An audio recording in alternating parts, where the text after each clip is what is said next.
Welcome back to our YouTube channel. इससे पहले कि हमने के क्लासों में हमने एक नया टॉपिक शुरू किया था नॉन डेमोक्रेटिक रिजीम्स का, लोकतांत्रिक शासन व्यवस्थाएं सरकार, उसमें हमने सर्वाधिकारवाद और फांसीवाद पढ़ लिया था, उनकी स्टडी कर ली थी, उनके बारे में हमने समझ लिया था। ये बात आप लोगों को मालूम होगी कि हमने जब ये क्लास शुरू की थी तो उसमें हमने एक थोड़ा बहुत अंतर हमने देखने की कोशिश की थी कि तानाशाही क्या होती है, अधिनायकवाद क्या होता है, अधिनायकवाद को भी डिक्टेटरशिप कह देते हैं, है ना, सर्वाधिकारवाद क्या होता है, इनमें हल्का सा अंतर जानने की कोशिश की थी। फिर हमने एक डिटेल स्टडी उनकी शुरू की थी। तो अभी तक हमने दो पढ़ ली थी, आज हम अधिनायकवादी सरकार पढ़ेंगे। उस वक्त हमने एक अंतर पढ़ा था, अधिनायकवादी सरकारें क्या होती हैं और सर्वाधिकारवादी सरकारें क्या होती हैं, ऑथोरिटेरियन और टोटलिटेरियन, इन दोनों में क्या अंतर है। तो अधिनायकवादी जो सरकारें होती हैं वो सरकारें होती हैं जो राजनीति के क्षेत्र में, राजनीतिक सत्ता में, राजनीतिक संस्थाओं में अपनी जो है एक तरीके से उनको अधिकार प्राप्त होते हैं और वो व्यक्तियों के और जो जीवन के जो एस्पेक्ट्स हैं, उनके जीवन के जो पहलू हैं, उनको नहीं छेड़ते हैं। लेकिन जो सर्वाधिकारवादी जो वो है कि यही जब अधिनायकवादी सरकारें जब अपना उग्र रूप धारण कर लेती हैं और जीवन के हर पहलू को वो प्रभावित करने लगती हैं, तो वही शासन व्यवस्था सर्वाधिकारवादी शासन व्यवस्था बन जाती है। अब आज हम इसके बारे में पढ़ेंगे, अधिनायकवादी सरकार। इसके बारे में जनरली ये बात कही जाती है कि अधिनायकवादी सरकारें उन सरकारों को कहा जाता है जिन सरकारों के अंदर जनता की एक बड़ी तादाद की सहभागिता नहीं होती है। पब्लिक नीति में, लोक नीति के निर्माण में जनता की कोई प्रत्यक्ष और संस्थागत भूमिका नहीं होती है, उनका पार्टिसिपेशन कम होता है। जैसे अगर हम बात करें इनके एग्जाम्पल्स के बारे में, तो जैसे जो राजतंत्र, जो मोनार्कीज पाई जाती हैं, वो इनके उदाहरण होते हैं, या कुलीन तंत्र जो होते हैं वो इनके उदाहरण होते हैं। कुलीन तंत्र, राजतंत्र, कुलीन तंत्र और अभिजात तंत्र, और एक होता है धनिक तंत्र जिसको इंग्लिश में बोलते हैं प्लूटोक्रेसी, धनिक तंत्र, प्लूटोक्रेसी इसको बोलते हैं। ये सारे एग्जाम्पल्स जो है अगर हम देखें तो ये अधिनायकवादी सरकारों के एग्जाम्पल्स जो है होते हैं। और ये बात भी कही जाती है कि विश्व के अंदर जो ज्यादातर और 50% से ज्यादा अगर शासन व्यवस्थाएं हैं तो वो ज्यादातर जो है अधिनायकवादी रूप धारण कर चुकी हैं। इनकी क्या क्या विशेषताएं हैं, कैसे इनको पहचाना जाता है, इनके फीचर्स क्या क्या है, तो हम ये देखेंगे कि जो राजनीतिक व्यवस्था है इसके अंदर जो राजनीतिक व्यवस्था है वो राजनीतिक व्यवस्था जो है बड़ी सीमित होती है। क्या होती है? राजनीतिक व्यवस्था सीमित होती है, जवाबदेह नहीं होती है, जवाबदेह नहीं होती है ना, किसी के प्रति जो है वो जवाबदेह नहीं होती है। सीमित का मतलब क्या है? सीमित का मतलब तो यह है कि जनता की भागीदारी नहीं होती है। जवाबदेह का मतलब यह है कि वो जो कार्य करती है वो करती है, जनता उनसे जवाब नहीं मांग सकती है, ना तो वो जनता को जवाब देते हैं, ना वो जो है मांग सकते हैं। इसके बाद आता है राजनीतिक जो है बहुलता, यहाँ देखने को मिलती है। राजनीतिक बहुलता का मतलब यह है कि गुट तो यहाँ छोटे छोटे जो है गुट पाए जाते हैं अगर हम देखें, लेकिन उनके पास कोई व्यापक आइडियोलॉजी नहीं होती है। हाँ, कुछ विभिन्न प्रकार के मस्तिष्क वाले लोग तो, डिस्टिंक्टिव मेंटलिटीज के लोग तो यहाँ पाए जाते हैं, लेकिन उनके पास कोई व्यापक आइडियोलॉजी नहीं होती है। तीसरी बात जो सबके अंदर देखने को हमको मिलेगी, चाहे वो हम सर्वाधिकारवाद पढ़ें, चाहे अधिनायकवाद पढ़ें, चाहे हम जो है तानाशाही पढ़ें, कि यहाँ राजनीतिक लामबंदी होती है। जनता को जो है एक खौफ का, डर का, एक उन्माद का जो है वातावरण पैदा किया जाता है और जनता को अपने लिए, अपने लक्ष्य के लिए जो है उनको मोबिलाइज किया जाता है, उनकी लामबंदी की जाती है, उनको एकजुट किया जाता है, एक छोटे ग्रुप को जो है डराया जाता है और बड़े ग्रुप को अपने साथ लिए किया जाता है। तो राजनीतिक लामबंदी होती है। एक ये व्यवस्था, एक ये विशेषता भी जो है सब में देखने को मिलती है कि सत्ता का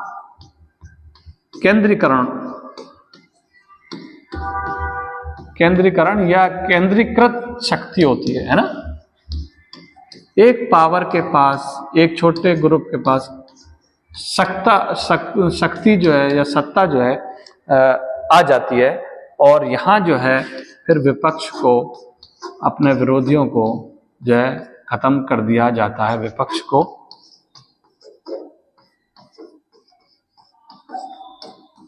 खत्म कर दिया जाता है। संवैधानिक तौर से भी विपक्ष को खत्म करने की कोशिश की जाती है।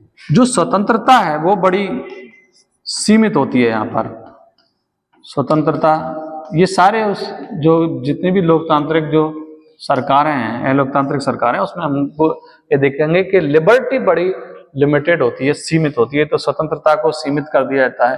राजनीतिक संस्थाएं है ना, या राजनीतिक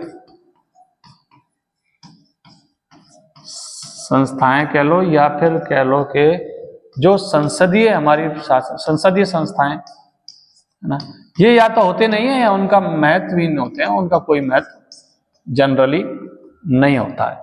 तो स्वतंत्रता भी सीमित होती है इस अधिनायकवाद में। और अगर हम देखें तो जो आर्थिक स्वतंत्रता है ना, वो भी बड़ी सीमित होती है। यार लोगों को इकोनॉमिक फ्रीडम, लिबर्टी है ना, ये भी बड़ी सीमित दी जाती है। या फिर हम कहें कि जो कल्चर फ्रीडम है या सांस्कृतिक जो आज़ादी है, सांस्कृतिक स्वतंत्रता है, ये भी जो है सांस्कृतिक स्वतंत्रता ये भी लिमिटेड होती है, बड़ी सीमित होती है। और एक जो है, एक इम्पोर्टेंट जो ये जनरली सब में पाए जाते हैं, मैंने कहा कि बहुत ही माइनर, बहुत ही कम फर्क है, बहुत ही कम अंतर है। जनरली सारी विशेषताएं हर लोकतांत्रिक शासन व्यवस्थाओं में पाई जाती हैं। जैसे सिंगल पार्टी, एक दलीय व्यवस्था होगी। अब ये सब में मिलेंगी बातें, एक दलीय व्यवस्था है ना। अगर आप चाहें कि कोई और एक नया सेटअप तैयार हो, एक नया जो है राजनीतिक नेतृत्व जो है उभर कर सामने आए, तो ये जो है पॉसिबल नहीं है। अब ये कहाँ पाई गई हैं, अगर हम देखें तो हमको जो है मिलता है, जैसे अर्जेंटीना, इसका एक एग्जाम्पल देखने को मिलता है हमको अर्जेंटीना में, है ना। अर्जेंटीना में जो है जो जॉन पर्सन के जो है नेतृत्व में हमको जो है देखने को मिलता है। फिर हम जो है स्पेन के अंदर देखते हैं, इन स्पेन में जो है फ्रांसिस फ्रांको के नेतृत्व में देखते हैं, है ना। पुर्तगाल के बारे में अगर हम बात करें तो पुर्तगाल में हमको ये देखने को मिलता है एंटोनियो सालाज़र के टाइम पे, एंटोनियो सालाज़र, इसमें हमको देखने को मिलता है। फिर अगर हम बात करें तो ये हमको जो है ब्राजील के अंदर है ना 1964 में के करीब में ये देखने को मिलता है। लैटिन अमेरिकन जो कंट्रीज हैं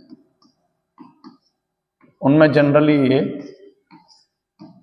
है। उसके बाद जो है जो यूएसएसआर था, या चाइना है, या ईस्ट जो जर्मनी है, पूर्वी जर्मनी, इस सब में ये देखने को मिलता है।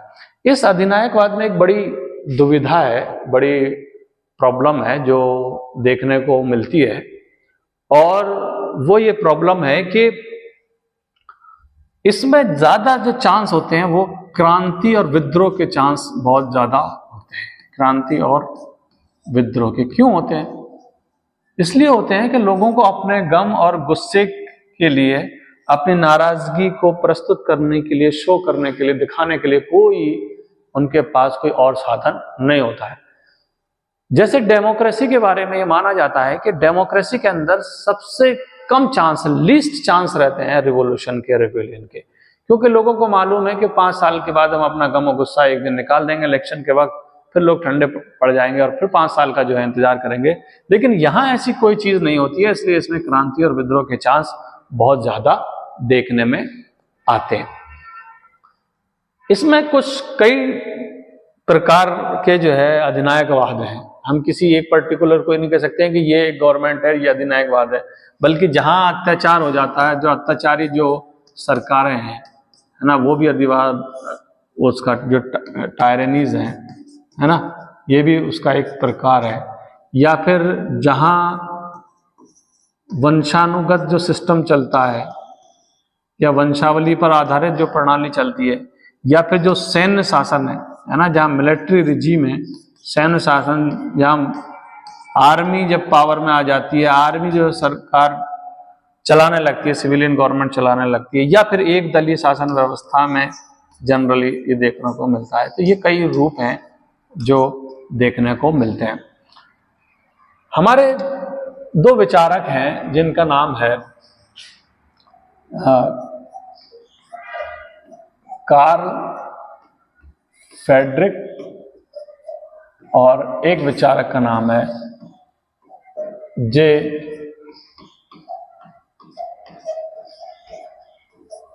ब्रजेंस्की। ये जो 2 विचारक हैं, ये 2 विचारक, इन्होंने कहा कि ये जो कभी कभी अधिनायकवाद है, इसको हम कैसे पहचानेंगे? तो इन्होंने एक फार्मूला दिया, 6 पॉइंट सिंड्रोम। ऐसे क्वेश्चन बहुत बार एग्जाम्स के अंदर आते हैं, और यही क्वेश्चन आते हैं कि किसने क्या कहा। एक तो ये आता है पॉलिटिकल साइंस में, और किसने कोई पर्टिकुलर किसी चीज का नाम दिया हो, वो आता है। तो 6 पॉइंट सिंड्रोम इस अधिनायकवाद को जो है समझने के लिए उन्होंने दिए हैं कार्ल फ्रेडरिक और जे ब्रजेंस्की। उसमें क्या क्या चीजें आती हैं, 6 पॉइंट कौन कौन से हैं? एक तो ये है कि एक आधिकारिक जो है विचार होता है ना, आधिकारिक विचार।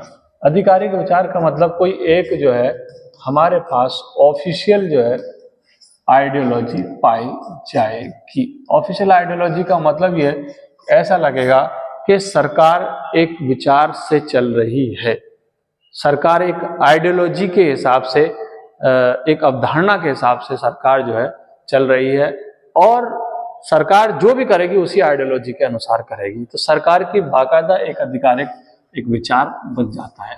फिर एक दलीय शासन व्यवस्था, सिंगल पार्टी सिस्टम हो जाएगी, है ना। तीसरा इसमें जो देखने को मिलता है वो है आतंकवादी पुलिसिंग प्रणाली। आतंकवादी, जहां कहीं ये सब बातें हो तो वो कहते हैं कि अधिनायकवाद हो जाएगा, आतंकवादी पुलिसिंग प्रणाली, है ना। ये जो पुलिस है ये लॉ एंड ऑर्डर को मेंटेन करने के लिए होती है, लेकिन अगर ये बिहेव करना लग जाए आतंकवादियों की तरह, just like behaving like a terrorist, तो इसका मतलब यह है कि अधिनायकवाद की एक शक्ल होगी कार्ल फ्रेडरिक और जे ब्रजेंस्की के अनुसार। फिर जो संचार के माध्यम है, या जो संचार के हमारे जो साधन है ना, जो मीन्स ऑफ कम्युनिकेशन है, उन पर जो है एकाधिकार हो जाएगा। ये पहचान है, एकाधिकार। संचार के साधनों पर एकाधिकार हो जाएगा। जो अस्त्र शस्त्र हैं, है ना, जो वेपन्स हैं, जो आर्म कॉम्बैट के जो भी जितने भी मतलब जिनसे लड़ाई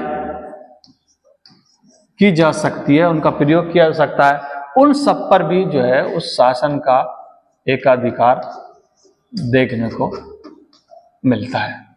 और छठी बात यह है कि जो जितने भी संगठन पाए जा रहे हैं, संगठन भी और आर्थिक जीवन के जितने भी पहलू हैं, आर्थिक जीवन के जो पहलू हैं, आर्थिक जीवन के जितने भी पहलू हैं उन पर जो है राज्य का नियंत्रण हो जाएगा। और जहां ये हो जाएगा, जहां ये पॉइंट हमको देखने को मिलेंगे, तो उसमें जो है समझ लीजिएगा कि वो एक तरीके से अधिनायकवादी सरकार हो चुकी है। ये 6 पॉइंट बताए हैं कार्ल फ्रेडरिक और जे ब्रजेंस्की ने, जिसको हम 6 पॉइंट सिंड्रोम कहते हैं, कि जिस शासन व्यवस्था के अंदर ये 6 पॉइंट होंगे वो अधिनायकवादी सरकार हो जाएगी। इसमें ये जो अधिनायकवादी सरकार है, इसमें हमने जो कुछ प्रकार पढ़े थे, किस किस टाइप के जो अधिनायकवादी सरकारें होती है, उसमें एक मोस्ट इम्पोर्टेंट जो प्रकार है और जहां से क्वेश्चन बहुत ज्यादा एग्जाम्स में पूछे जाते हैं और पढ़ाया भी जाता है जिसको ज्यादा, वो है सैन्य शासन। और जो कई लोकतांत्रिक देशों में एक बड़ी प्रॉब्लम भी है सैन्य शासन, जिसको हम लोग बोलते हैं मिलिट्री रिजीम। क्या होता है मिलिट्री रिजीम? इससे लग रहा है, नाम से ही लग रहा है सैन्य शासन। सैन्य शासन का मतलब यह है कि जब मिलिट्री जो है अपने बैरकों से निकलकर, जहां उनकी जो जिम्मेदारी दी गई है उनको, है ना, जो काम उनके सुपुर्द किया गया है रक्षा करने का, वहां से निकलकर जब वो आ जाते हैं कहां पर, संसद में आकर बैठ जाते हैं, वो सिविलियन गवर्नमेंट पर जब कब्जा कर लेते हैं, तो ऐसी शासन व्यवस्था को हम लोग बोलते हैं सैन्य शासन व्यवस्था। सैन्य शासन व्यवस्था में जैसे मैंने कहा ना, मिलिट्री जो है सत्ता पर कब्जा कर लेती है, राजनीतिक संस्थानों पर जो है कब्जा कर लेती है। तो ये जो प्रकार है सैन्य शासन, ये अधिनायकवादी उसका प्रकार है। अब कैसे करती है, इसके 2 तरीके हैं, है ना। एक तो यह है प्रत्यक्ष तरीका है, हम भी जानते हैं, एक अप्रत्यक्ष तरीका है, इसमें कोई बड़ी प्रॉब्लम नहीं है ना, डायरेक्ट और इनडायरेक्ट। प्रत्यक्ष तरीका तो ये होता है, जैसे मैंने बताया कि मिलिट्री आई और मिलिट्री ने सिविलियन जो गवर्नमेंट थी उस पर जो है कब्जा कर लिया, और जो आर्मी चीफ था वही जो है प्राइम मिनिस्टर बन गया, वही जो है प्रेसिडेंट बन गया, और उसकी अध्यक्षता में जो है संसद चल रही है, या जैसे भी शासन व्यवस्था वो लोग कर रहे हैं। ये तो डायरेक्ट हुआ, आर्मी चीफ भी है और देश का प्रधानमंत्री, देश का राष्ट्रपति भी है। तो जहां ऐसे हो जाएगा तो ये प्रत्यक्ष जो है हस्तक्षेप हो जाएगा सेना का, मिलिट्री का।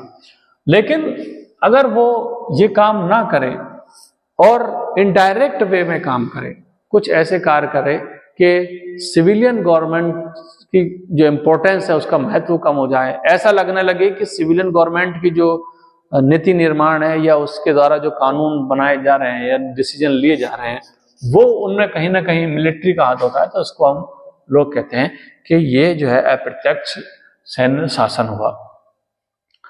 एक विचारक हैं जो काफी फेमस विचारक है, जिनका नाम है समुएल पी हंटिंगटन, जिसको हम लोग बोलते हैं SP हंटिंगटन, है ना।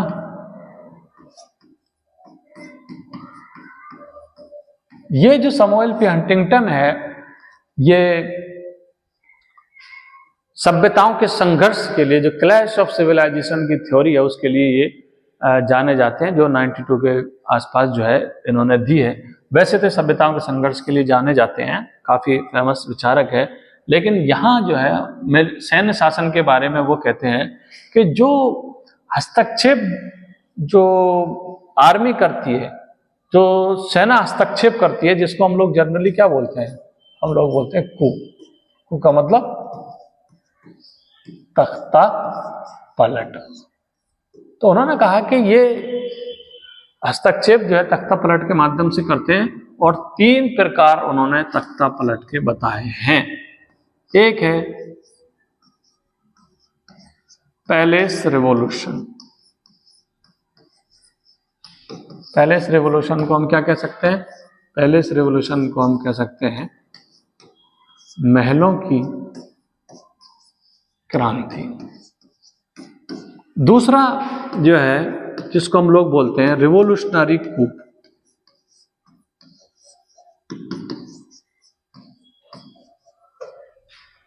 दूसरा जो बोलते हैं हम रिवोल्यूशनरी कूप, है ना, जिसको हम क्रांतिकारी तख्ता पलट भी कह सकते हैं।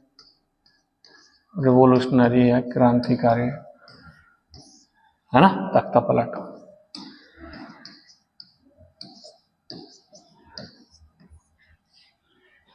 तीसरा जो है जिसको हम बोल सकते हैं रिफॉर्म कूप।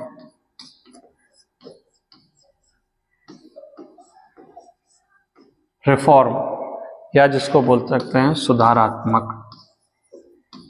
ये तीन प्रकार उन्होंने बताए हैं।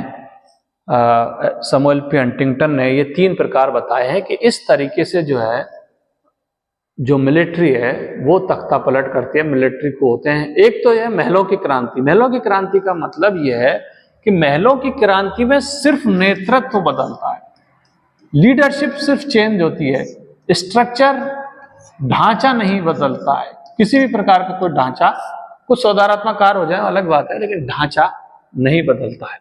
ये जो क्रांतिकारी जो तख्ता पलट है इसमें सब कुछ बदल जाता है ना, पूरा ढांचा जो है इसमें बदल जाता है। एक ये बात। एक होता है सुधारात्मक, ये जो ढांचा बदल देता है, इसकी जैसे मिसाल, इसका जो एग्जांपल है, जैसे मिस्र में देखने को हमको मिलता है ना। मिस्र में जो जमाल अब्दुल नासिर थे, जो आर्मी के चीफ थे, है ना, वहां उन्होंने जो तख्ता पलट किया 1952 में। एक होता है सुधारात्मक कूप, सुधारात्मक रिफॉर्म कूप, है ना, रिफॉर्मरी या रिफॉर्म कूप। सुधारात्मक जो है तख्ता पलट। सुधारात्मक में ये होता है कि कुछ बड़े चेंज जो है लाने होते हैं। तो इसमें ये होता है कि जो मिलिट्री के लोग हैं या मिलिट्री के लोगों के साथ साथ कुछ सिविलियन के कुछ ग्रुप होते हैं और वो कुछ सुधार चाहते हैं, और सुधार वो जो है राजनीतिक में भी चाहते हैं। तो राजनीतिक, आर्थिक और सामाजिक जो ढांचा है उसमें वो कुछ सुधार लाना चाहते हैं। इसको हम लोग बोलते हैं रिफॉर्म कूप, सुधारात्मक तख्ता पलट। इसके लिए कोई जरूरी नहीं है कि क्रांतिकारी प्रणाली अपनाई जाए, है ना। इसका मतलब ये कू है, ये तख्ता पलट है, लेकिन उसके बावजूद कोई जरूरी नहीं है कि इसमें क्रांतिकारी प्रणाली को अपनाया जाए। ये तीन प्रकार थे। अब कुछ स्तर होते हैं कि जो मिलिट्री है हमारी, या जो हमारे सैन्य जो हमारी व्यवस्था है, वो 4 स्तर से हस्तक्षेप करती है ना। उसके 4 स्टेजेस होते हैं, लेवल होते हैं, 4 स्तर उसके होते हैं सैन्य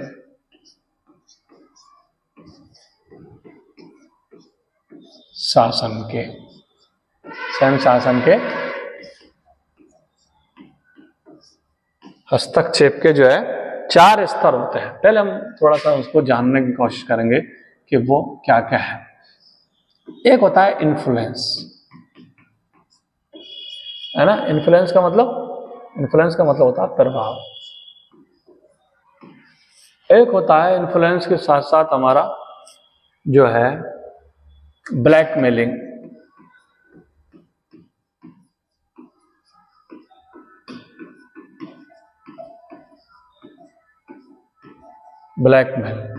एक होता है डिस्प्लेसमेंट।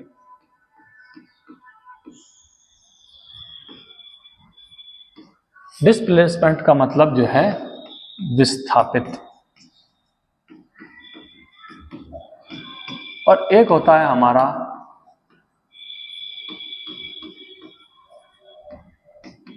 सप्लांटमेंट, प्रतिस्थापित। ये 4 स्तर हैं जब कोई भी मिलिट्री जो है प्रभावित करती है सिविलियन गवर्नमेंट को या उसमें हस्तक्षेप करना चाहती है। 4 स्तर है। या तो प्रभावित करेगी, है ना। प्रभावित कैसे करेगी? प्रभावित ऐसे करेगी कि जैसे इनडायरेक्ट अप्रत्यक्ष में मैंने बताया था कि उसके नीति निर्माण में या कानून बनाने में सिविलियन गवर्नमेंट अपना दिमाग नहीं लगाएगी, बल्कि सिविलियन गवर्नमेंट जो है दिमाग किसका लगाएगी? सैन्य जो शासन है, जो हमारी सैन्य व्यवस्था है, उसका दिमाग लगाएगी।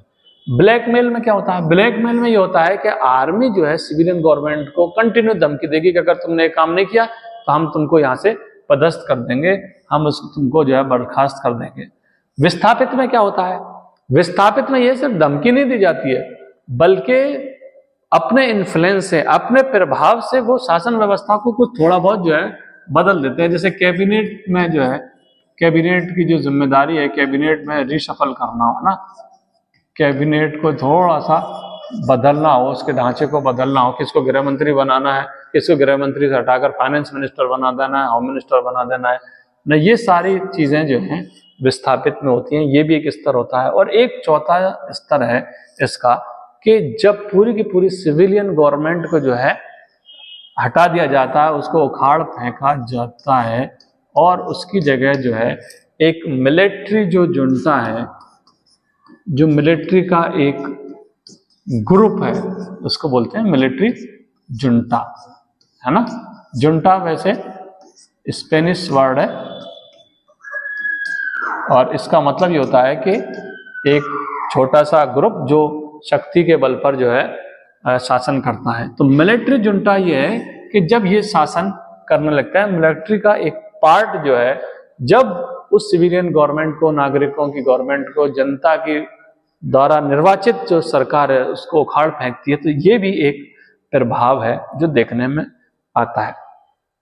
ये मिलिट्री रिजीम थी हमारी और सैन्य शासन व्यवस्था थी। सैन्य शासन व्यवस्था में एक और चीज आती है, और वो आती है हमारी जिसको हम लोग इंग्लिश में बोलते हैं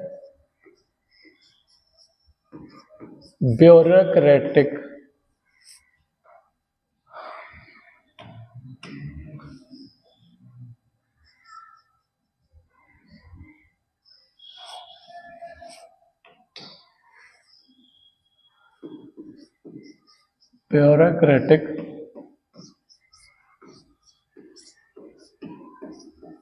ऑथोरिटेरियनिज्म, या इसको बोलेंगे हम नौकरशाही अधिनायकवाद।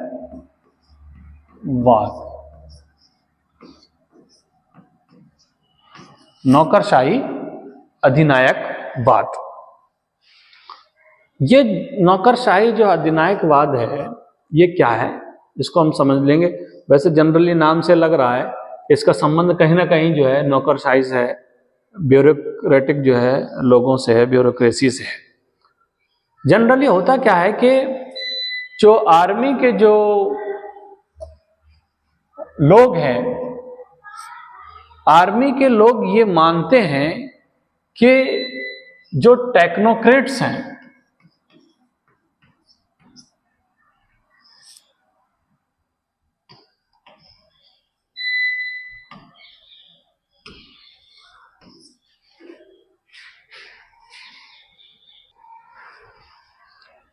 ये जो नौकरशाही अधिनायकवाद होता है, इसमें ये समझा जाता है कि जो टेक्नोक्रेट्स होते हैं ना, है ना, टेक्नोक्रेट्स विशेषज्ञ जो है, जो एक्सपर्ट हैं अपने फील्ड के, वो ज्यादा सही तरीके से शासन व्यवस्था चला सकते हैं, या शासन व्यवस्था चला सकते हैं या आर्थिक विकास कर सकते हैं। असल तो ये आर्थिक विकास के लिए उनका मानना यह है कि ये जो टेक्नोक्रेट्स हैं, विशेषज्ञ हैं, ये आर्थिक विकास अच्छे तरीके से कर सकते हैं, तार्किकता ला सकते हैं। इसलिए जो जनता की जो भागीदारी है वो इसमें नहीं होनी चाहिए, ये इसके विरोधी है। शासन व्यवस्था में जो जनता की भागीदारी है वो नहीं होना चाहिए, इसके ये विरोधी है। क्योंकि जनता की भागीदारी से ये जनता तो जो है इस आर्थिक विकास में रुकावटें पैदा करती है। जनता को क्या मालूम कि आर्थिक विकास क्या होता है, किस तरीके से होता है। जो एक्सपर्ट्स हैं वही बताएंगे। ये कहना है नौकरशाही अधिनायकवाद लोगों का, इनका जो बैकग्राउंड होता है ना, ब्यूरोक्रेसी इनका बैकग्राउंड होता है, ये सिविल सर्वेंट होते हैं, ये कोई राजनीतिक कैरियर से आए हुए लोग नहीं होते हैं, इनको कोई ऐसा बैकग्राउंड नहीं होता है। तो ये जनता की भागीदारी के जो है विरोधी हैं, और इनका मानना ये है कि शासन व्यवस्था इन लोगों के द्वारा चलाई जानी चाहिए, और किसी भी देश की जो नैया है वो ये टेक्नोक्रेट्स ही पार लगा सकते हैं। आर्थिक विकास यानी जहां वो देश जो समस्याओं से ग्रस्त हैं उनको ये टेक्नोक्रेट्स ही निकाल सकते हैं, ऐसा कहा जाता है। अब इसके जो एग्जाम्पल्स अगर हम देखें तो साउथ अमेरिका के अंदर जो है, जैसे ब्राजील में देखने को हमको मिलता है, ब्राजील है, चिली है ना, अर्जेंटीना है और उरुग्वे वगैरह है ना, इन सब में देखने को ये मिलता है। और स्पेशली 1960 से लेकर 1980 के बीच में जो है ना, ये हमको नज़र आता है। लैटिन अमेरिका में 1970 के आसपास ये सारी जो व्यवस्था है देखने को हमको मिलती है। ये भी अपने विरोधियों के दमन के लिए, अपने विरोधियों को खामोश करने के लिए, साइलेंट करने के लिए दमनकारी प्रणाली अपनाते हैं, है ना। इनका भी रिप्रेसिव दमनकारी प्रणाली होती है, और जिसको बोलते हैं रिप्रेसिव, है ना, मैकेनिज्म। दमनकारी प्रणाली जो है ये अपनाई जाती है। इसकी एक बड़ी खास बात यह है कि अब तक हम ये देखते आ रहे थे कि जो गैर सरकारी, गैर लोकतांत्रिक जो शासन व्यवस्थाएं थी, उनमें हम ये देखते आ रहे थे कि कहीं ना कहीं जनता को मोबिलाइज किया जाता है, उनकी लामबंदी की जाती है राष्ट्र के भीतर। लेकिन यहाँ ऐसा नहीं होता है ना। तो पॉलिटिकल मोबिलाइजेशन तो यहाँ पर नहीं होता है। यहाँ जो खेल होता है तो ये किन लोगों के साथ मिलकर खेला जाता है। यहाँ जो खेल होता है वो मिलकर खेला जाता है जो अंतरराष्ट्रीय स्तर पर जो अर्थव्यवस्था के हीरो हैं, अर्थव्यवस्था के जो अभिनेता हैं, है ना, जो एक्सपर्ट हैं आर्थिक तौर से, है ना, अर्थव्यवस्था के अभिनेता है ना, इंटरनेशनल इकोनॉमिक जो एक्टर्स हैं, उनके साथ मिलकर खेला जाता है। यानी जो पॉलिसी निर्माण का कार्य करते हैं, चाहे टेक्नोक्रेट्स कह लो या जो ब्यूरोक्रेटिक जो है नौकरशाही अधिनायकवाद कह लो, तो ये जो है किन लोगों के साथ मिलकर पॉलिसी मेकिंग का, नीति निर्माण का कार्य करते हैं कि अंतर्राष्ट्रीय स्तर पर जो आर्थिक रूप से बड़े एक्सपर्ट लोग हैं, अर्थव्यवस्था के अभिनेता माने जाते हैं, इकोनॉमिक एक्टर्स जो है माने जाते हैं, उनके साथ। यानी इनका जो खेल है वो राष्ट्रीय स्तर का खेल नहीं है, अंतर्राष्ट्रीय स्तर का खेल है। इसीलिए ये फांसीवाद से थोड़ा सा क्या है, फांसीवाद से थोड़ा सा इस वजह से भिन्न है कि फांसीवाद जो है राष्ट्रीयता की बात ज्यादा करते हैं, अति राष्ट्रीयता वाले लोग हैं, है ना, राष्ट्रीयता को ज्यादा फोकस करते हैं फांसीवादी लोग। लेकिन ये जो है ये अंतर्राष्ट्रीयता की बात ज्यादा करते हैं। ऐसे ही ये थोड़ा सा जो है सर्वाधिकारवादियों से भी थोड़ा सा भिन्न है, क्योंकि ये सारी जो चीजें हैं, पूरा जो जीवन है व्यक्तियों का, उस पर फोकस जो है नहीं करते हैं। तो सर्वाधिकारवादी जो सोच है उससे भी थोड़ा बहुत ये अलग है आजकल ये। लेकिन थोड़ा सा ये इसका महत्व कम हो रहा है। महत्व का मतलब ये है कि इसका डिक्लाइन है, इसका पतन है। उसके भी कई जो है रीजन है, जैसे ये जो कंट्रीज जो मैंने बताई थी, जो कभी ब्यूरोक्रेटिक ऑथोरिटेरियनिज्म के जो है एग्जाम्पल्स हुआ करते थे, वहाँ पर सिचुएशन जो है वहाँ बदल रही है, गंभीर आर्थिक समस्याएं पैदा हो रही हैं। अंतर्राष्ट्रीयवाद और राष्ट्रवाद की कुछ खुद लड़ाई है ना। कई देश फोकस करते हैं अपनी राष्ट्रीयता की बात, और ये अंतर्राष्ट्रीयवाद की करना, ये भी एक प्रॉब्लम है। और आजकल जो है जो मानवाधिकारों की बात हो रही है और लोकतांत्रिक जो प्रोसीजर है, ये लोकतांत्रिकरण की जो लहर है वो ज़्यादा देखने को मिल रही है, इसलिए इसका ज़्यादा अब कोई महत्व नहीं रखा है। एक और चीज़ है जिसको हम लोग बोलते हैं पैट्रियटिज्म। मोनियलिज्म, है ना, इसको बोलते हैं वैसे पितृ सत्तात्मक। छोटे छोटे हैं, ज्यादा कोई बड़े नहीं है। पितृ सत्तात्मक, जिस तरीके से हम घर के अंदर हमारे बारे में ये कहा जाता है जनरली कि भाई जो समाज सोसाइटी है वो पुरुष प्रधान समाज है ना, पुरुष सत्तात्मक जो है समाज हमारा होता है, यानी फैमिलीज में घर के अंदर जो निर्णय लिए जाते हैं वो पुरुष लेते हैं। हालांकि ये बात मतलब कुछ ज्यादा सही नहीं है, सब लोगों को मालूम है कि निर्णय तो कोई और ही लेता है, कोई पुरुष तो घर में क्या सब्जी बनेगी इसका भी जो है निर्णय नहीं लेता है, ये तो और चीजों के निर्णय की बात कर रहे हैं। लेकिन ऐसा माना जाता है कि पुरुष प्रधान है ना, पैट्रियार्की उसको बोलते हैं कि पुरुष जो है समाज के अंदर निर्णय लेते हैं, अपने घरों के अंदर निर्णय लेते हैं। लेकिन जब सत्ता में, सत्ता का आधार जो है किसी की व्यक्तिगत शक्ति हो जाती है, एक आदमी की पावर कार्य करने लगती है, सत्ता का आधार व्यक्तिगत शक्ति हो जाती है, उसको हम लोग बोलते हैं पितृ सत्तात्मक। अब ये व्यक्ति चाहे खुद डायरेक्ट एक अकेला शासन करे, चाहे वो अपना कोई एक खुद जो है कुलीन लोगों का, एलीट लोगों का, ओलिगार्की लोगों का बना ले, उसके द्वारा शासन करे, उसको जो है हम जो है कहते यही है, ठीक, पितृ सत्तात्मक। इसका जो एग्जाम्पल लिया जाता है वो है रोमन कैथोलिक चर्च, इसका एग्जाम्पल है रोमन कैथोलिक चर्च। अच्छा, इसमें क्या क्या इसकी विशेषताएं हैं, थोड़ा सा फीचर्स हम जान लेते हैं ना, विशेषताओं के बारे में जान लेते हैं, ताकि एक तो सबसे इंपॉर्टेंट इसकी जो विशेषता है वो ये है कि यहां पर जो है सार्वजनिक और निजी